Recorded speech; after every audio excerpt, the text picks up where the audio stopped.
रब्बहु। अऊज़ु बिल्लाहि मिनश शैतानिर रजीम। बिस्मिल्लाहिर रहमानिर रहीम। नहमदुहु व नुसल्ली अला रसूलिल करीम। रब्बि इश्रह ली सदरी व यस्सिर ली अमरी। Yesterday, alhamdulillah, we had started ayat number 282 of surah number 2, Al-Baqarah, and we had discussed the first portion. In order to recapitulate, I may just repeat a few things. That in the portion of the ayat which we discussed yesterday, Allah subhanahu wa ta'ala is ordaining, He has prescribed that whenever you contract a contract, you are contracting a contract, you must write it down. And then you must make arrangements for the third party validation, for its registration, for its closing. The words which have been used, they carry all these meanings, that you have to institutionalize it, and the third party which you institute, who should complete all these processes in such a manner that in closing nothing is left over, so that it creates a problem in future.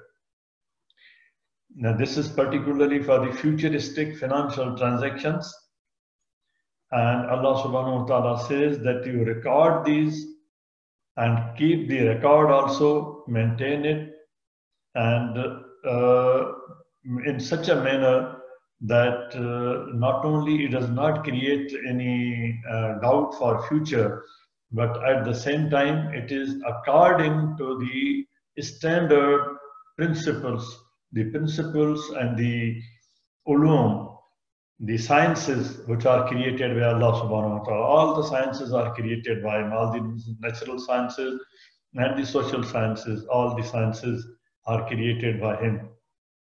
The first science which was created was the science of mathematics, then the science of physics, which came with the Big Bang, and so on. It goes on until it reached the stage of social sciences. The last words which we are discussing were "Wal yattaqillah rabbahu." Be conscious of Allah.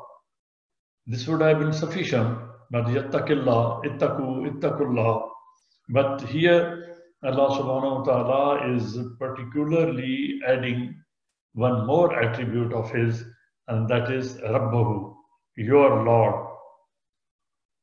He is not only we have not only to be conscious of Allah as our creator, as our helper, as Allah as the one whom we worship, but also as the Lord, Rabb, who is maintaining this entire universe, and every affair is in His control. So we have to be conscious of Him, and we have to be conscious in a manner that we are fearful that whatever we are doing, it is being recorded, and we are accountable for that. And that it comes to the next stage of the laws which have been prescribed in this ayat.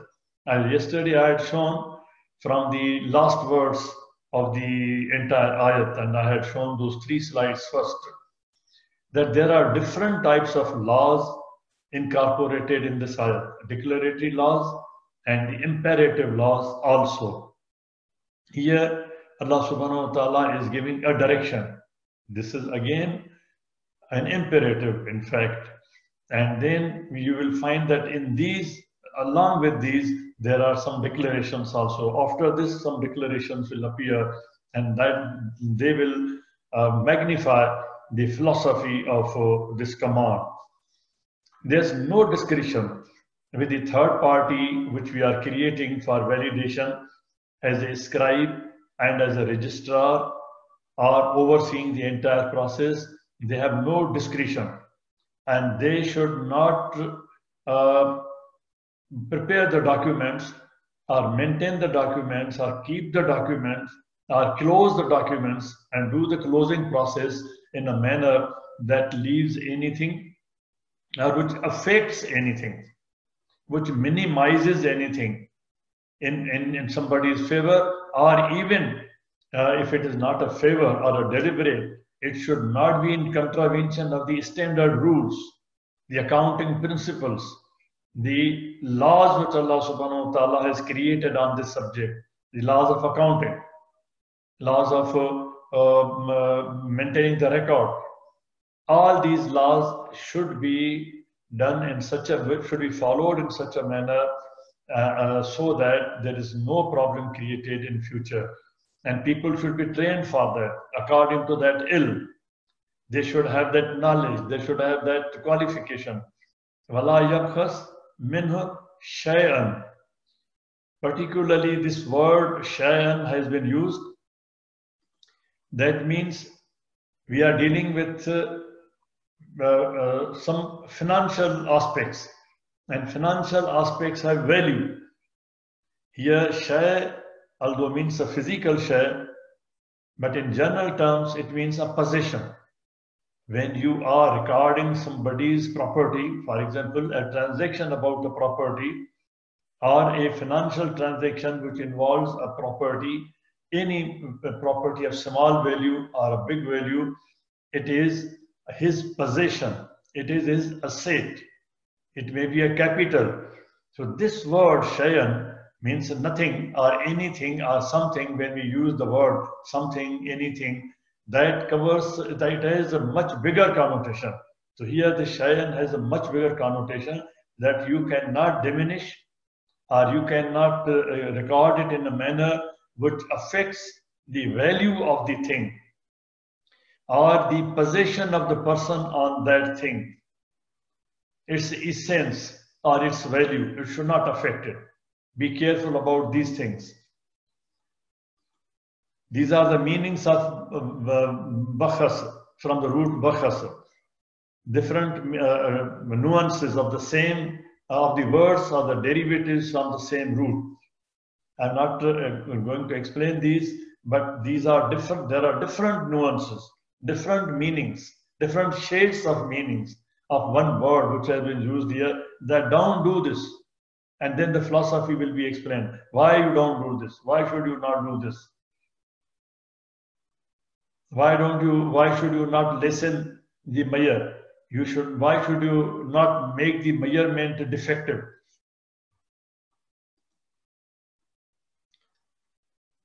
At different places, Allah subhanahu wa ta'ala has pointed out, has told us the laws involved in it, in which natural laws or social laws or economic laws are working in this. That if you affect the value of possession of any person, you deprive him of any value in anything which belongs to anybody, then it creates corruption. It creates corruption in the earth. And at different place also, at another place also, it says, "Wala ta'asaw fil ard." Don't create corruption in the world, in the earth. You have seen that at one place Allah subhanahu wa ta'ala says, killing of one person is like killing the entire humanity. Here also, creating corruption in one case, in the case of one person, in the case of one transaction, that leads to the corruption in the earth, For example, if somebody is making a corruption in the transaction, if it is, for example, an international transaction, it affects the business, it affects so many other transactions involved. And if one person's quality or one person's conduct or one person's fraud in any transaction, in financial transaction in the world, you have seen that the system is now so interconnected that it can affect the reputation of the entire community, entire business, entire country. for the individual acts of corruption of one person or some persons or one company, the reputation of the entire country comes under question. And history shows that because of these things, even wars took place. These are not ordinary things. Allah subhanahu wa ta'ala is warning that don't commit anything which affects the transaction, the quality of the transaction, the truth of the contract on transaction, or the quality of the transaction. Now, the way these words have been used, they show the deprivation of rights of human beings, rights of possession, rights of property, rights of value in that property. These are rights of human beings. And if they are affected, it is corruption. Allah subhanahu wa ta'ala in Quran describes this as a corruption. In the world, not only with one person, it is not with one group, it is with the entire world, in the earth. It is caused by those who create disorder, and that leads to fasad. One of the basic reasons for fasad or fight or any disorder in the society is when somebody's possession, somebody's belongings, somebody's rights of human beings are affected. They react, they fight, and the fasad takes place. This is how the fasad takes its roots. Then Allah subhanahu wa ta'ala tells that if somebody is not able to write himself and he is not able to even dictate, he cannot give a written note, and he cannot even say with his own mouth, with his own tongue, he is not able to dictate it, because these things have been mentioned. Safihan or Zaifan or La Yastatir an Yumil. If he cannot write, he cannot dictate because he is of lower intellect, he doesn't understand, he is matu, or he is so weak that he cannot dictate. In that case, fal yumlil waliyuhu bil adl. In this last construction of the sentence, fal yumlil, there is a command and there's a declaration also. And Allah subhanahu wa ta'ala is saying this in such a way that it has to be done. There's no way out. For example, when you are so confident about your boy, about your girl, about your child, that when you say that I know that he will do this, it means you are so sure that he will do this. Here Allah subhanahu wa ta'ala is telling, fal yumlil. Then he will dictate. And it is a direction, it is a declaration, and there is no way out, but the wali has to do this. The problem is that we don't understand and we have not institutionalized every word here in our society. Who is wali? Even we talk to the mufti, we define wali in terms of relationship only. In relationship, father is wali. If father is not there, grandfather is wali, brother is wali. The problem with our interpretation is that where gender is discussed, we discuss relationship. Where relationship is discussed, we discuss is mentioned, we discuss gender. Or where any designation is mentioned, we again discuss gender, or we discuss the relationship. We don't discuss the designation. Wali is the designation. It is not a gender. It is not a relationship only. These are its attributes. But this is a designation. Then who is the wali? Who is designated as a wali? Who becomes a wali? That has created a problem in our society. That anybody, we have seen in the courts, the maternal uncle, he comes to the court that my niece is claiming that she has taken a divorce. but she has not taken a divorce, I think, and she has married somebody else. She's committing some immorality, and that the court takes cognizance of that. Why? Who is the wali? And then bil adl. We have to understand each and every word. Here Allah subhanahu wa ta'ala says that only He will dictate. Yumlin, He will do that. Who is wali? Wali who? His or her wali. Bil adl. With adl. With the adl which as Allah subhanahu wa ta'ala has told us. Then who is wali? Who is guardian?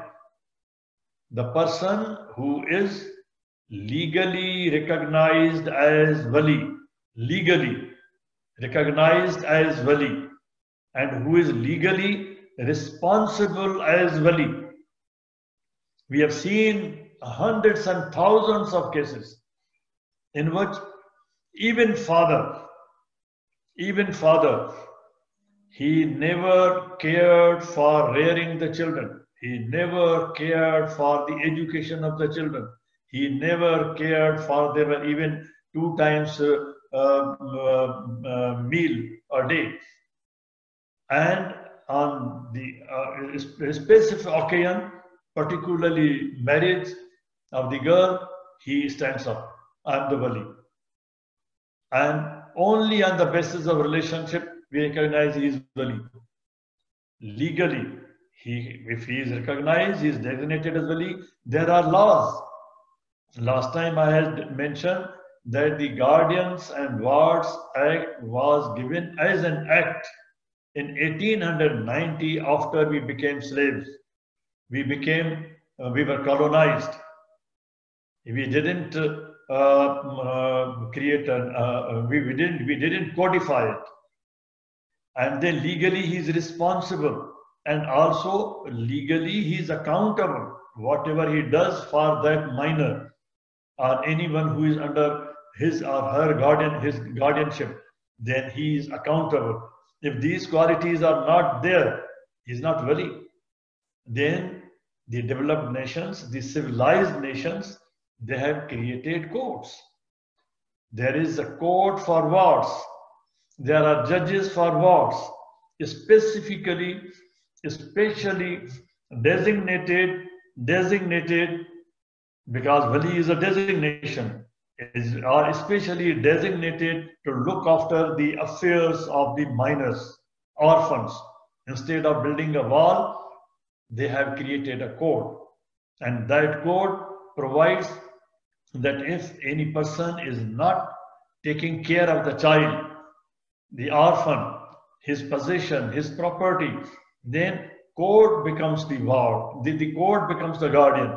The judge of the court is appointed as the guardian of the ward. He looks after the child. The court looks after the child. The institution, the state looks after the child. And here the discussion, entire address in the Quran is in plural, to the community, to the state, to the people, not just to an individual. Why a person has to be recognized and designated as wali? For looking after a person who is, this is very important, not everybody, only those people who are unable to manage own affairs. Here in our society, a woman has done PhD, she has done so many degrees, and she has attained a position. She is 50 years of age and she wants to marry, and she has her own opinion about marriage. We say no, she needs a wali. Yes, she needs an advisor. She needs guidance. You can give her guidance. But it depends. It has to be seen. And there are laws that the court decides that whether she is able to manage her own affairs or not. What is her age? All these things have to be seen. It is not left to the interested party, the person who claims himself to be wali because of the property of the orphan, and he is dictating something illegal. Only in that case, and the condition is for looking after the person who is unable to manage own affairs, or is incompetent because of anything, or disabled because of anything, or who is minor, whose parents have died. There are certain conditions. Waliyuhu, his wali. Wali is not a gender. Wali is not a relationship, just a relationship. It is a designation, and it has to be decided in case there is any complaint. If the orphan, for the orphan or the orphan himself or anybody, and when orphan has all these disabilities, then wali cannot take over himself. He has to get the certificate, guardian certificate from the court. These developed nations have developed these laws. They get a certificate. The court allows that person to be recognized as wali, to act on his behalf or on her behalf, and do certain things and look after, and they submit the report about the welfare of the child. The child is progressing well, healthy, going to school. This is a state responsibility. When the state was taking the responsibility for the death of a dog along the banks of the river, why that state cannot take the responsibility of rearing a child, caring the orphan, caring the weak, and creating institutions? These are fundamental things which you have ignored. And yesterday you had seen that Allah subhanahu wa ta'ala says that who are fasiqeen, who are fasiqun, who are disobedient, who don't manage their affairs according to my ordinance, then what happens to them? Slowly and gradually things go to the extent that ultimately entire civilization is wiped out. And there's a punishment, as I had mentioned the case of Pharaoh also, in the hereafter also. That azab after azab, and ultimately the azab of nar, of fire. Then Allah subhanahu wa ta'ala says, you call for the evidence, recorded.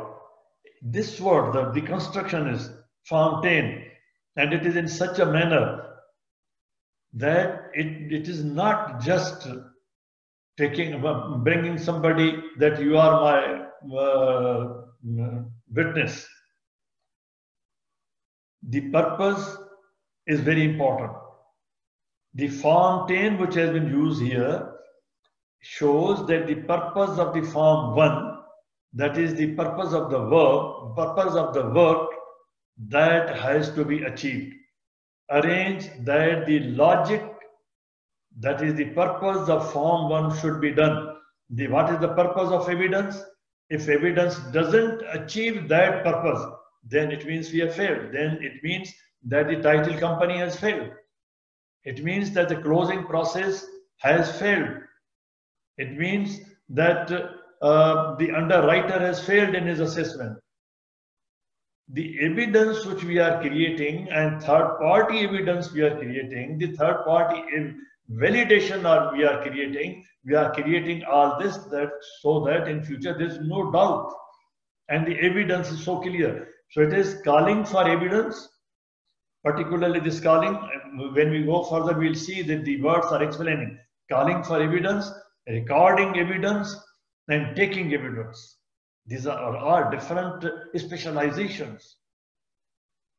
These have to be considered and done. We are not doing that. We have left everything to one person. He says, I am the wali, I am the inheritor, I am the eldest son, I am the owner, I have done everything, I am doing everything, I have written everything. Everything is under his possession. Then shahidain min rijalikum. It doesn't say min rijalin, min rijalikum. And when we'll discuss this in contradistinction with imratan, the meaning will become more clear. It does not mean, it's again here, it's not just a gender, that any man, a male person, we are discussing as male and female. It's not that. Rijal is your own man of your tribe, of your group, of your caste, of your family. Your own person. person of your family, person, rather than the gender as a man. He is the person of your own family, of your own caste, of your own creed, of who is nearest to you as a person, personal person. He is your personal person. Now, why Shahidan? Why two? Is the evidence given by one man equal to half of half, so that we are having two? Is it because of that? If the evidence of two Rijal is not half and half, then why are extending this principle to the ladies when they become the Shahidan, when they come to give the evidence? If here Shahidan is not referring to the division of the evidence, then at other places also, when this word is used or any dual is used, that also will not have the same connotation. This we have to understand. Shahidan is not mentioned here, dual is not mentioned here, two witnesses are not mentioned here because the evidence of each of them is half and half. No, it's not because of that. It is because of other reasons that two Shahidan are given, have to be there. Why? In a contract, when you are contracting a business of contract, there are at least two parties. Each party needs an evidence, needs a witness. So there has to be at least one for A and one for B. One witness for one person, one witness for the other person. And the witness of each party is a whole witness. And keep also in mind that here, the law of contracting, we are discussing a civil law, not a criminal law. We are mixing up civil law and criminal law here.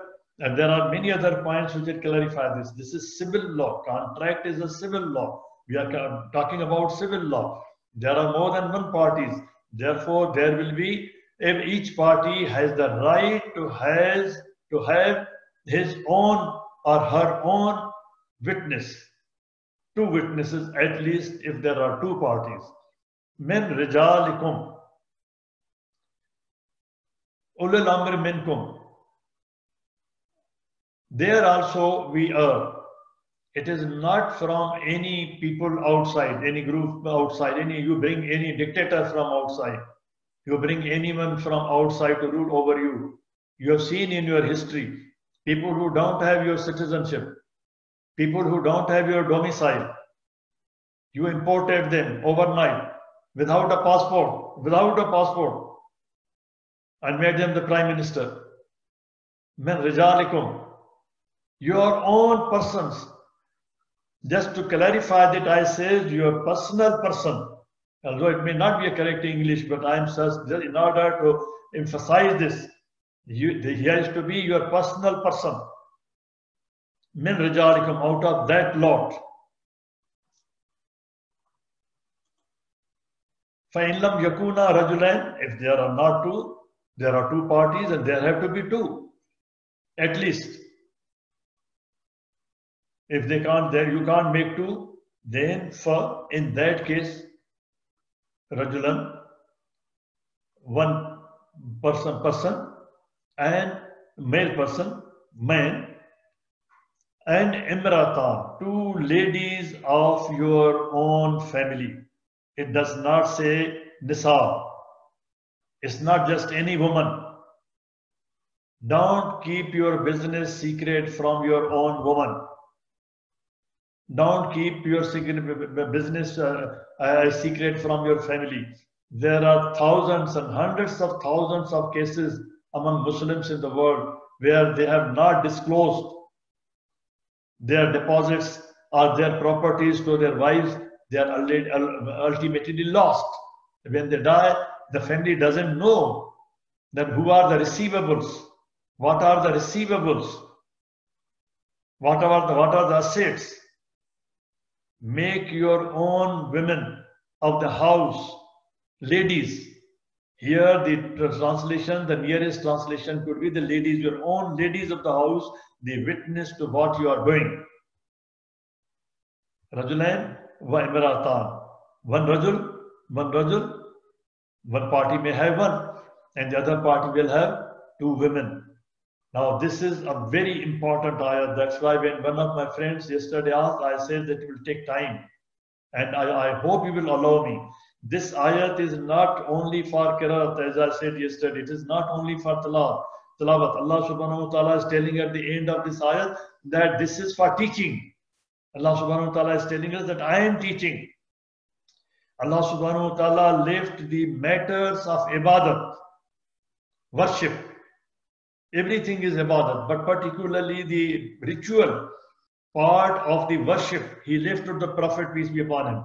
He said, you tell them they should offer salah, they should keep fast, they should do hajj. And Allah subhanahu wa ta'ala gave us the broader principles and left rest of the things to the Prophet, peace be upon him. He gave us the model, how to offer prayer. But here, Allah subhanahu wa ta'ala has not even left to the Prophet. He said, I am teaching. And he is so concerned about our mamlat, physical mamlat of this world.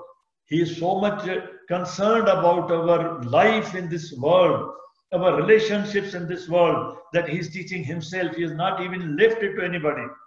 He is teaching himself. So this needs some time to understand. He is teaching us. He is giving these words to us. If one person, one party has a rajul as the witness, and the other party has one woman as a witness, then they are not on equal footing. In order to protect the rights of one person who does not have a rajul, he has been giving two women as witnesses. Why and how? And it will affect the other party also. If he has only one woman as a witness, it will affect, in fact, both parties, but basically the party who has only one woman. How? For example, there are certain natural realities, there are certain biological realities. Woman may not be available for certain days in the month, and it is her fundamental right to say that I am in pain, I am not going to the court. Quran has used that word azab. She said, I can't go to the court. The case is adjourned. And unfortunately, again, if the case falls on the similar dates, similar situation, okay, then the time comes, she is in the family way, maternity is involved, then case is adjourned, then again, she has to wait for the delivery, then she is suckling the child, she can't go to the court. She claims that she cannot take the infant to the child to the court. There is COVID virus also. There are other situations also. So the case can be adjourned, affected for 4 to 5 years at a time altogether. That party is affected. Case is not moving. And consequently, the other party may also be affected, either positively or negatively. Therefore, in that case, when one party has a rajul and the other party has imratan, then Allah subhanahu wa ta'ala is allowing that there may be two imratan, so that if one is not available, the other will take the lead. The other will lead the evidence. Other will go forward. Her evidence is as valid and as equal as any other human being, male or female. She will carry on the case. It is to facilitate. Allah subhanahu wa ta'ala says that I have made your deen easy, and you make it easy. The Prophet, peace be upon him, said, make it easy. And we are depriving half of the population of the human rights, and ultimately we have affected ourselves and we affected the entire image globally of the entire Muslim world. Here there is one thing very, very important to understand. We are demanding that there should be Sharia. Sharia even outside the Muslim majority countries, where Muslims are living as communities. If there is Sharia, okay, welcome. On the basis of Sharia, on the literature which is available, which we have ourselves produced, in which we have declared with argument, we have declared vehemently, volumes of literature, that woman is forgetful. She is weak. She cannot give evidence. Her evidence is not reliable. What does that mean if she is forgetful? She is weak, mentally weak. 2 months back, I went to a college here, law college. I delivered a lecture. And at the end, they asked me a question. That a scholar came before you, before me, some time back. And when we asked the question, he said that the woman is physically, mentally, biologically weak. She is forgetful. Her evidence cannot be relied upon. And her evidence is half. What does that mean? If there is Sharia, and if any case comes up, and they say, yes, we are recognizing Sharia from tomorrow. And in that Sharia, and they don't understand what is Sharia, because we have not explained what is Sharia. We are not explaining the difference between Sharia and fiqh. There's difference. The Sharia of the Quran and the Sunnah, based on Quran and Sunnah, and the fiqh which we have developed out of our own opinion. And there are thousands of opinions, but they don't understand this differentiation because we have not explained that. So if they say that this is Sharia, that your woman is incompetent, that woman is weak, mentally weak, biologically weak, physically weak, and her evidence is not admissible. So in all Muslim cases, woman will not be allowed to appear as a witness. Her evidence will not be acceptable. What will you do? They will say, this is Sharia. This is your fiqh. You have produced this. And they will quote your Imam. Many people, many leaders, they quote scholars. With references, with books, they bring libraries of books. What will happen? This is a question for your understanding. And then, Mimman Tardon, a beautiful principle of legal system has been laid down here. As I said, this is a question of civil law, not a criminal law. What a beautiful distinction is being made here. In criminal law, you have no choice of the witness. Defense witness or prosecution witness. A person who is a chance witness or a circumstantial witness who has witnessed the murder, he's a witness. You can't say that I don't like this witness. There's no question of tardown. But in civil law, and within that civil law, not in all cases, within that civil law, here in the contracting business, when the two parties are contracting out of their own will, Allah subhanahu wa ta'ala is giving them an option that you can choose a witness in the beginning who actually goes through the entire process and looks after, into the entire process of your choice. Min ash-shuhada, you have a choice.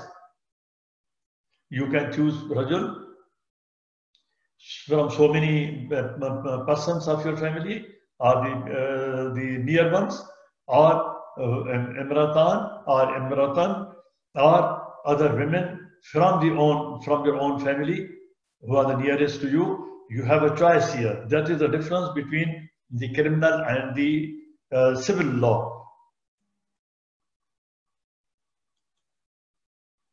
Antadil ihdahuma fatuzakkir ihdahuma al-ukhra. I have taken about 44 minutes. Would you like to stop here and take up next time, or would you like to continue? Please continue, Justice. Okay. Because on this, I will, very humbly, I'll request I'll take some time on this particularly. That's fine. That's fine. Thank you, sir. Thank you, sir. Antadilla. This does not mean the one who forgets. Nasa, word Nasa has not been used. Waladalin, Amin, every day we say. Though that person, anyone, those people who go astray, who are not available on the straight path, on that point, on that line, on that lane, that lane. If somebody is not available in the specific lane, he is not specifically available on that specific line or the point, and deviated to the other lane, to the other line, gone to the other point, he is not available in that lane. That when one is not available because of any reason, not because of memory, here it does not pertain to tadillah, it does not pertain to memory. It doesn't say nasa. If someone of the witnesses, again, I'm saying this and I'll show you in the ayat. It doesn't say that if she is not available there, if shahadat is not available there. Witness is again a designation. It is not a gender. It is not, it is referring here to the shahadat. And grammatically it is feminine, yes, shahadatan. But it is not a gender. Antadilla, when one is not available, ihdahuma.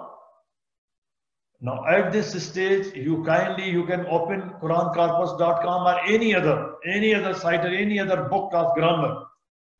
Ihda is feminine, but huma is masculine. Huma is not feminine. Ihda is feminine, but huma is masculine, and both are being used together in talking, in writing, when you are talking about both the male and the female. Then in the when you are talking about them collectively, then you are talking usually you talk, and always you talk in the masculine.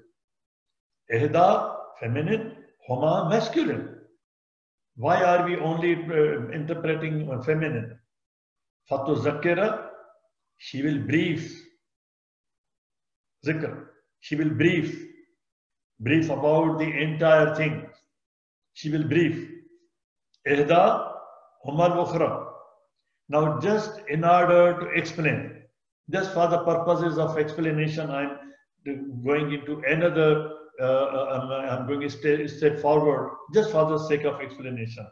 Let us say ihda is A and ukhra is B. Or, in order to clarify further, let us say Miss Ihda and Miss Ihda and Miss Ukhra. Or we say Sayyida Ihda, I think that will be better. Sayyida Ihda and Sayyida Ukhra. If Antadil, if goes away, if is not available, answer Sayyida Ihda, then she will brief. Then for she, Zakira, she will brief. Ihda, Ansa Ihda, Sayyida Ihda, Ukhra. What does this mean? If Miss Ihda has forgotten, then Miss Ihda will remind, Miss Ihda will brief Ukhra.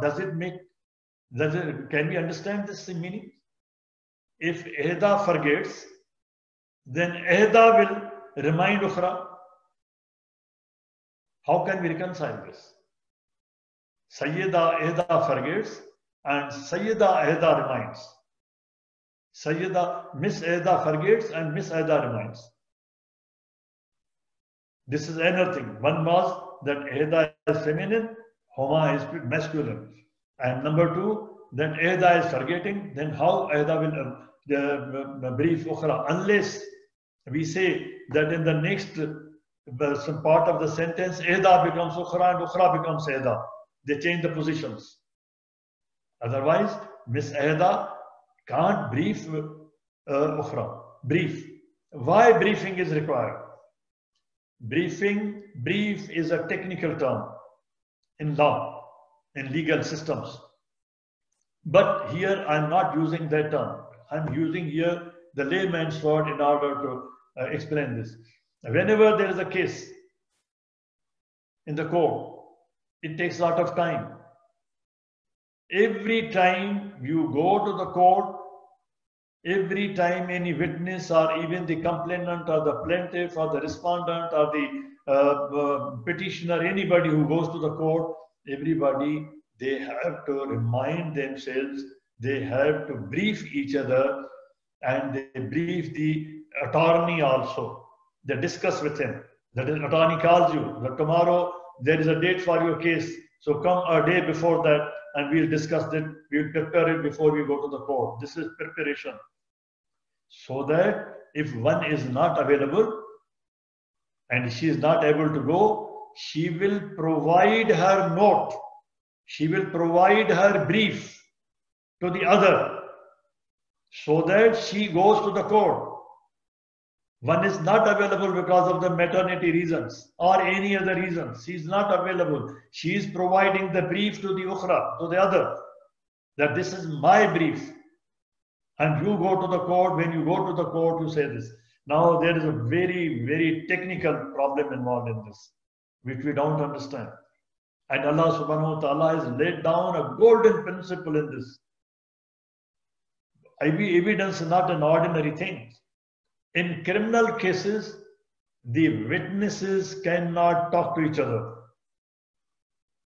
One witness cannot brief the other witness. If one witness speaks on behalf of the other witness in the court, that is hearsay. That is not evidence. That is not witnessing. And Quran, Islamic law is emphasizing on eyewitnessing, personal evidence, personal witnessing. On hearsay, how can you go there? One is not available, other is reminding him, the other is teaching him, telling him, influencing her, and she is going to the court. No, this is not a criminal case. This is a civil case. And in the civil case also, in this case of contracting business only, in this contracting business, a relaxation is being provided. That in that case, you can use the notes, you can use the brief, you can use the annexes or appendices or the supporting documents. As a supporting document, you can use these things. Otherwise, they cannot talk to each other. If the evidence, if the witnesses of prosecution talk to the witnesses of the defense, then they will be influencing each other. What is tuzakkir? Briefing. This ayat is laying down principles. When the judge writes a judgment, it's not only just a judgment. Maybe in such cases, like a case, this one is one of the most important cases of the Muslim world. There the judge has to lay down the principles also. And here, there are certain principles in this case which distinguish the civil law from the criminal law. And it is distinguishing the hearsay evidence that I have heard this, other witness said this, from the eyewitness. What I have seen myself and what I have heard, there's difference. These are principles. Then evidence of woman. Evidence of one woman is valid. This is only for the sake of facility. Thus, two were provided. If one is not available, the other will take the brief to the court. She will attend, and her evidence, Allah subhanahu wa ta'ala doesn't reject it. And in Quran and in any legal system, one thing, if it is prohibited, it has to be in express terms. There is no expression here. There is no express word here which debars the woman from evidence. There's no such bar here. If that other woman, Ukhra, Miss Ukhra, if Ukhra is available, she's got the brief, she can go to the court and apply her mind, and she go to the court and produce the evidence. Quran doesn't say no, she can't go. Quran is allowing that she can go because she has also got the briefing or the notes from Miss Eda. And then one witness's brief for the other. That will not be considered or classified as hearsay. Quran is allowing that in this case on contracting business. and other consultation principles. Al-Quran is allowing consultation in this matter of contracting business.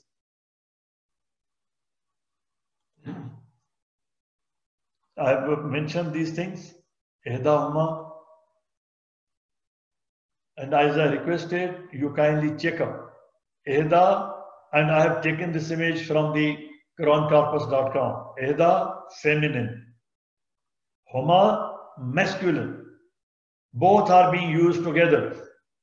Then why we are interpreting that it pertains to the feminine only as a gender?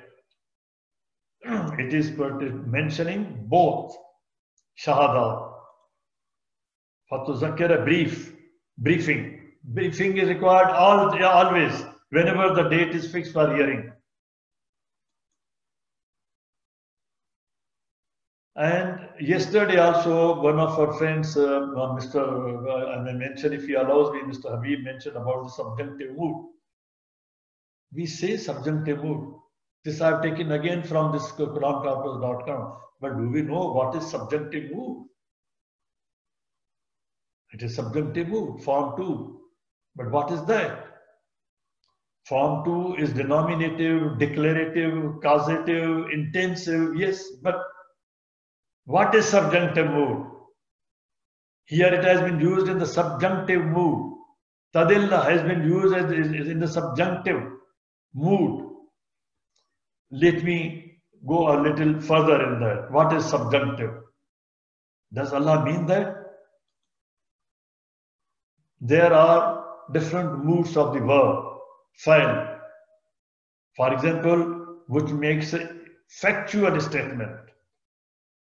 Here we are not saying, these grammarians are not saying, the image which I have shown you is not saying that is indicative. It's not indicative. They are themselves classifying as subjunctive. They are not even classifying it as imperative. They are classifying it as subjunctive. What is subjunctive? Subjunctive mood of the verb expresses wish, suggestion, desire. Does Allah subhanahu wa ta'ala wish? Na'uz billah minha. Does Allah subhanahu wa ta'ala suggest? Na'uz billah minha. Or does he desire? Na'uz billah minha, that the woman should forget because he has created her forgetful. Can he desire that? Should he desire that? Does he desire that? Is there any evidence in Quran when you are leveling this interpretation, bringing in this interpretation? The subjunctive mood is for expressing wish, suggestion, or desire. As I said, paired with the subjunctive word from dalla. Subjunctive mood is the verb. It is that form of the verb. And in this case, it is from the form 2 of the verb, used to explore a hypothetical situation. It is not an indicative situation. It is not a factual situation that woman is weak or she is forgetful. It is not referring to the indicative mood. It is referring to the subjunctive mood. How are we referring this interpretation to Allah subhanahu wa ta'ala? Allah, the Almighty, the Great, the Lord of the universe who has created everything. It is a hypothetical situation. It is not a factual situation that she is. For example, when you say, if I were you, you say were. This is subjunctive. It means that I am not you. When I say if I were you, it means I am not you. If I were you, I'm hypothesizing. Here, this is a hypothetical statement that Tadilla, if she goes away, it's not the factual statement that she is forgetful. In order to express a wish or a demand or a suggestion, if I demand it, how can Allah subhanahu wa ta'ala mean this? I leave it to you. I'm not giving any fatwa. I don't have so much ilm. I'm leaving it to you. Kindly go deeper into the class which in this ayat Allah subhanahu wa ta'ala is taking. He is teaching in this ayat. reflect yourself, think into this ayat yourself. And as a general principle, when these Ihda and Nusra, Ukhra are consulting each other, there is a great law involved. I already mentioned. We have to reconcile into the legal system. Why this relaxation is being given here? But look at the principle. I'm just giving you one of the aspects of the general arrangement. Witnesses are not entitled as of right to see a copy of the statement before the day of trial. This is the general in the legal systems. But Allah subhanahu wa ta'ala is giving a relaxation here in the case of a contracting business, contracting law. However, there's no bar. And the bar has to be expressed. Prohibition has to be expressed. At the same time, there's no bar. The court can allow. Allah subhanahu wa ta'ala is the highest court. He is the lawgiver. He is giving the relaxation. Look at the principle which is being laid down. However, there's no general rule that prohibits witnesses from seeing their statement before trial, civil cases. And before trial, can't see. But there is no prohibition mentioned, expressed. But caution, there has to be a caution. A witness may try to learn the content of their statement that can affect truthfulness of evidence. Here the two witnesses, Ihda and Ukhra, they are not being allowed to influence the case in any manner. But the one is being allowed to provide her briefs, Zakir, to Zakir, Fatu Zakir. She's she's been allowed to provide a brief if she's not available. In that case, you can take the related documents to the court.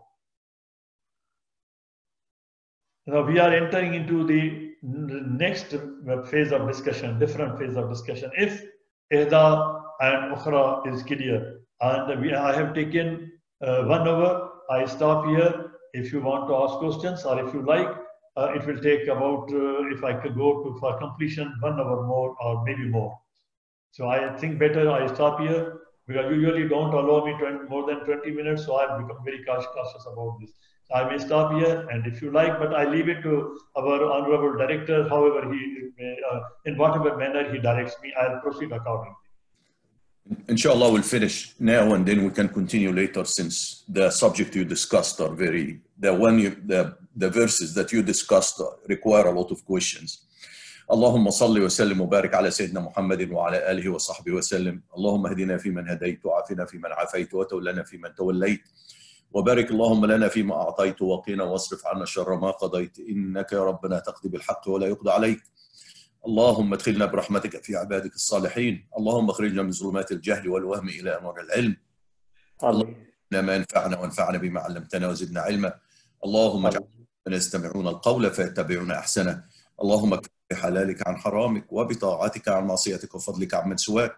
اللهم بفضلك ورحمتك على كلمة الحق والدين. اللهم انصر الإسلام وعز المسلمين يا أكرم الأكرمين. Oh Allah, spread your mercy upon us, shower us with your blessings, increase our knowledge, grant us forgiveness, and reward us with the company of the prophets in the Firdaus al-A'la. Oh Allah, purify our heart, strengthen our faith, increase our knowledge, and make us benefit from what you have taught us. Amen. Our parents and all the believers, grant them your mercy, make their graves garden from heaven, and grant them the Firdaus al-A'la. Oh Allah, remedy our sick and grant them full and speedy recovery. Oh Allah, grant son Ma'raj and all our sick relatives and friends speedy and full recovery. Oh Allah, you alone is the curer. There is no cure but yours. Oh Allah, grant them a cure that leaves nothing of ailment or injury. Oh Allah. Amen. Oh Allah, our brother Rafiq has gone under your care and protection. So Allah, protect him from the trial and torment of the fire. Oh Allah, forgive him and have mercy upon him. Oh Allah, pardon him and make honorable his reception. Amen. Only Allah, you are oft forgiven, most merciful. Oh Allah, cleanse him and purify him of all, as a white robe is purified from impurities. Amen. Oh Allah, oh Allah, grant us the ability to be grateful for your favor, which you have bestowed upon us and our parents, and we may do righteous deeds that are pleasing to you. Oh Allah, guide our children, protect them and make them righteous. We seek from you all of the good, whether we know it or we don't, and we seek your refuge from all evil, whether we know it or we don't. Oh Allah, we ask you every name you have elected for yourself, that none of us leave this gathering, but his pains have been relieved, his worries have been removed, his debts have been paid, his weaknesses have been concealed, his sins have been forgiven, and his needs have been fulfilled. Subhanallah وبحمده عدد خلقه ورضا نفسه وزنة عرشه ومداد كلماته. سبحان الله وبحمده عدد خلقه ورضا نفسه وزنة عرشه ومداد كلماته. سبحان الله وبحمده عدد خلقه ورضا نفسه وزنة عرشه ومداد كلماته. والعصر إن الإنسان لفي خسر إلا الذين آمنوا وعملوا الصالحات وتواصوا بالحق وتواصوا بالصبر. وآخر دعوانا أن الحمد لله رب العالمين والصلاة والسلام على خير المرسلين. اللهم صل وسلم وبارك على سيدنا محمد وعلى آله وصحبه.